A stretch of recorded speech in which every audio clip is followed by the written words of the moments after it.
इस्तिखारे की भी बड़ी परेशानी होती है बाज़ औक़ात कि जनाब इस्तिखारे में कहीं हाँ और ये होती है, कहीं ना और आदमी बहुत उससे जो लोग कन्फ्यूज़ होते हैं कि यार हम इस्तिखारा कैसे करें। तो इस्तिखारा आप ख़ुद भी कर सकते हैं। यानी फ़क़ी अबुल्लैथ समरकंदी रहमतुल्लाहि तआला अलैह ये 1100 साल पुराने बुज़ुर्ग हैं। आपने इस्तिखारे का एक बड़ा आसान तरीका बताया कि आप 10 मिनट में ख़ुद ही आप जवाब हासिल कर सकते हैं। कैसे कि आप 6 पर्चियाँ लें, 3 पर्चियों पर लिखें फ़मन याअमल मिस्क़ाल ज़र्रतिन खैरन यरा, और 3 पर्चियों पे लिखें वमन याअमल मिस्क़ाल ज़र्रतिन शर्रन यरा। यानी सूरह ज़िलज़ाल की ये 2 आयतें हैं, 3 खैरन यरा और 3 जो है वो शर्रन यरा वाली ये आयत आपने लिखनी है। अच्छा, 2 रकात पढ़नी है, उसमें जो है वो नियत करने की अल्लाह ये मेरा काम दुरुस्त है, मेरे लिए रहनुमाई फरमा, मेरी मदद फरमा, मुझे रास्ता अता फरमा।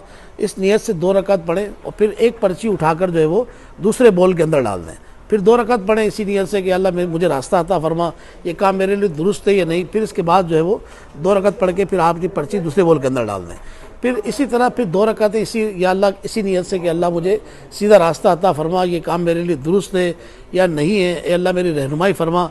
फिर आपने तीसरी पर्ची जो है वो दूसरे बोल में ला के डाल देनी है। प्याला ले लें, बोल ले लें, टोपियाँ ले लें कहीं से। अब इसके बाद जो है 6 रकातें हो गई। अब आपने ये पर्ची खोलनी है और खोल कर जो है इसको आपने पढ़ना है। इसमें अगर फ़मन याअमल मिस्क़ाल ज़र्रतिन खैरन यरा ये आ गई, ठीक है, ये काम दुरुस्त की तरफ इशारा जा रहा है। फिर दूसरी पर्ची आपने खोली, फिर इसमें भी अगर यही आयत आ गई फ़मन याअमल मिस्क़ाल ज़र्रतिन खैरन यरा, तो इसका मतलब काम दुरुस्त है, ठीक है। आपने तीसरी पर्ची खोली और इसमें भी यही आ गया फ़मन याअमल मिस्क़ाल ज़र्रतिन खैरन यरा, तो इसका मतलब ये काम सुपर है, आपके हक़ में बहुत ही बेहतर है। और अगर तीनों पर्चियों के अंदर शर्रन यरा आ गया तो सुपर गलत है, बिल्कुल गलत है। और 2 में शर्रन यरा आया और 1 में खैरन यरा आया तो फिर काम गलत है। तो समझ लें कि 10 मिनट लगेंगे और आप अपना इस्तिखारा, अपना टेस्ट, अपना एनालाइज खुद ही कर सकते हैं कि ये काम मेरे लिए जो है वो दुरुस्त है या नहीं है। शादी का मामला है, कारोबार का मामला है, पार्टनरशिप का मामला है, सफ़र के मामले में सिर्फ 10 मिनट के अंदर आप अपना इस्तिखारा खुद कर लीजिए।